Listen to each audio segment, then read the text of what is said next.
The dawn of a new day nears on Milwaukee's skyline. A private museum rises from the ground. For over 4 years, local press has parroted public relations talking points. From the private management company running the public museum, politicians line up for photo ops. Relentless claims of a crumbling museum have drowned out insiders who dare to disagree. A private firm, ambitious to own their own museum, takes control of Milwaukee County's public artifacts and exhibits. But are we getting the full story? Should public funds prop up corporate welfare for a privately owned building? Preserve MKE unveils a critical, never-before-seen look at a tale less transparent than glass, more like an illusion. A story that exposes financial sleight of hand, specious arguments, hidden motives. Is the public really just fine with the destruction of the streets of Old Milwaukee, the Crow Bison Hunt, the European Village, as well as the rest of the dioramas? Will the world-renowned Milwaukee style be dismantled and reimagined by a select few? Can a private company outshine the legends who shaped our public past? Will this private vision bend history to fit a narrow agenda? Preserve MKE shines a light on one burning question, one that asks,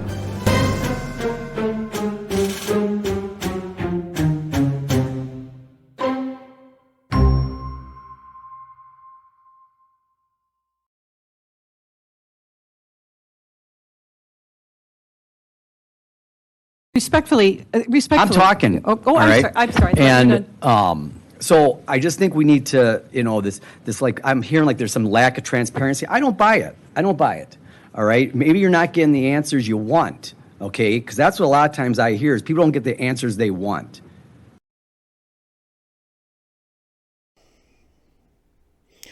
Supervisor Taylor, a little rough on Corey there, but you give him some slack. I don't think he has the time to properly go through this. But Corey has a right to be there, and she's exercising it legally and fair and expressing an opinion that we think the county should listen to. We're not against the county. What we're for is the opportunity to present our story and have it listened to intelligently, not through sort of word salads that the other side likes to throw. Folks, here's my point. The public, you, and the county supervisors, you've never been given a persuasive argument. You've not even been given an argument. What you've been given is a marketing campaign, something designed to indoctrinate you and prepare you for something that you probably don't want. They're feeding you empty lines that seem like they're from some public relations handbook. The big takeaway from this intro: what you know as MPM will no longer exist. The streets of Old Milwaukee, gone. The bison hunt, gone. A really cool double diorama, which is really the perfect example of what the Milwaukee style is, gone. Those bugle guys in that exhibit, gone. The dinosaur exhibit, well, they have other plans, and I've seen some pictures of it. I just wonder if dinosaurs ever smiled. And the European Village, we never stood a chance.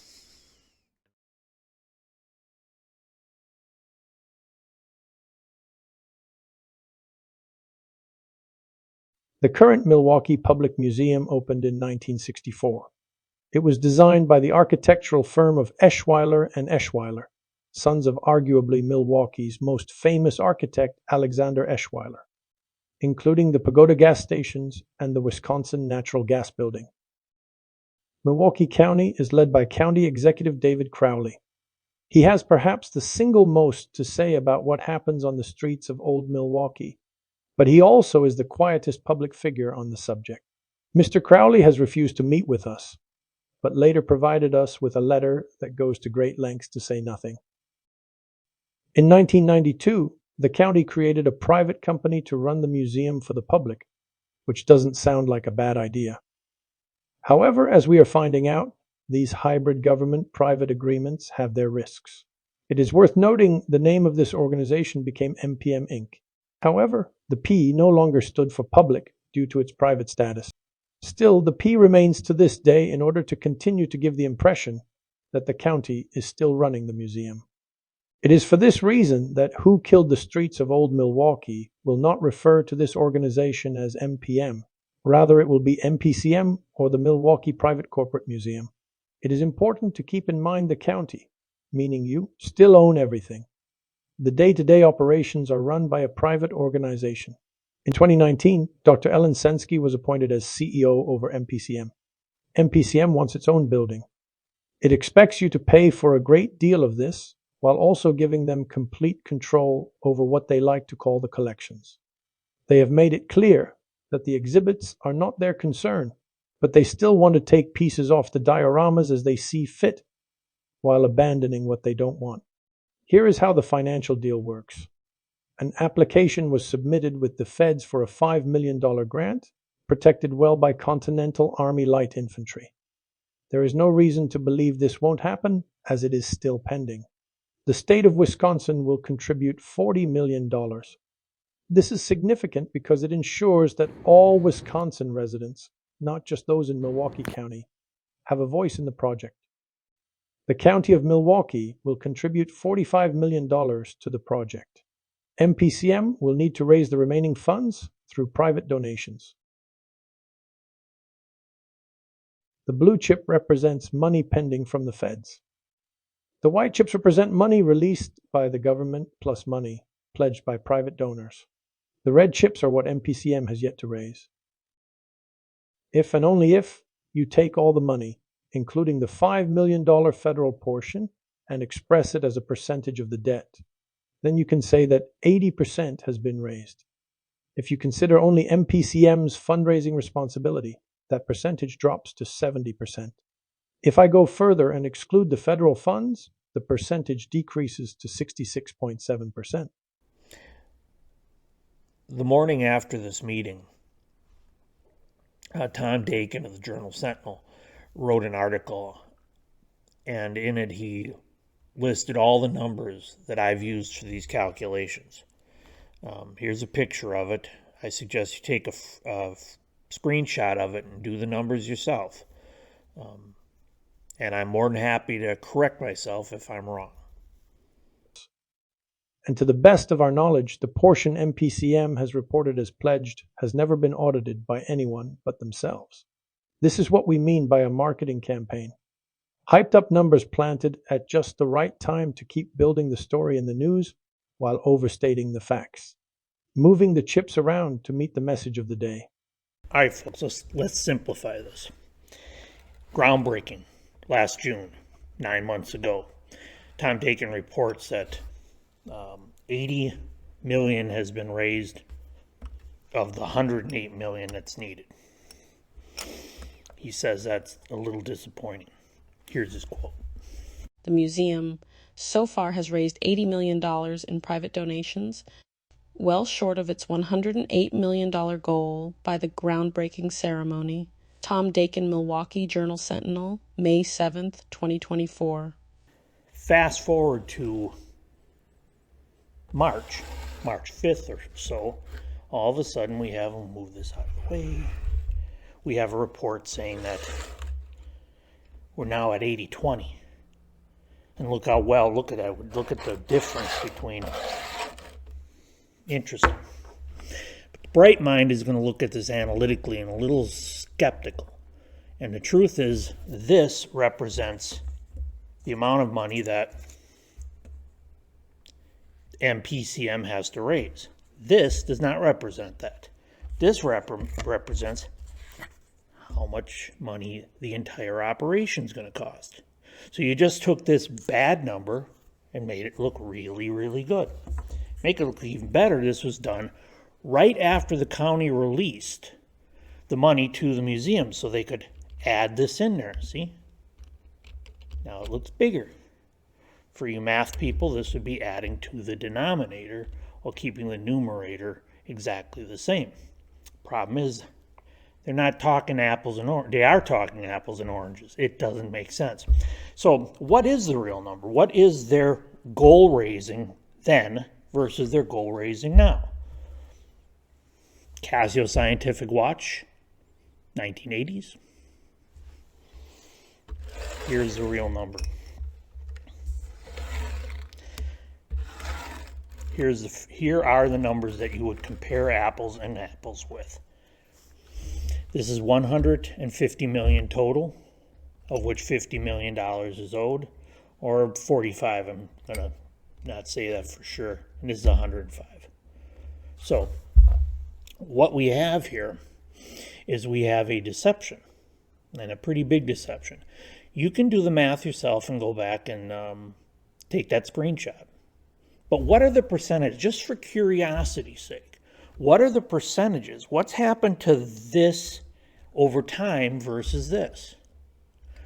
This number right here is 74%. This is 70. So it's fair to say that in the 9 months that's passed since the groundbreaking, they have fallen behind 4%. Is that a big deal? Is that not a big deal? Journal isn't going to report that. They report some phony, fictitious number designed to mislead you. Now, did the museum feed them that information? And that's really tough question. Did Tom Dakin know this and wrote this article, with this favorable article with the big stuff, with the big chips in it? Or did he do it as a favor to the bad press he gave them 9 months ago? Or did the journal just feed, or did the museum just feed him the garbage numbers and nobody bothered to look at it?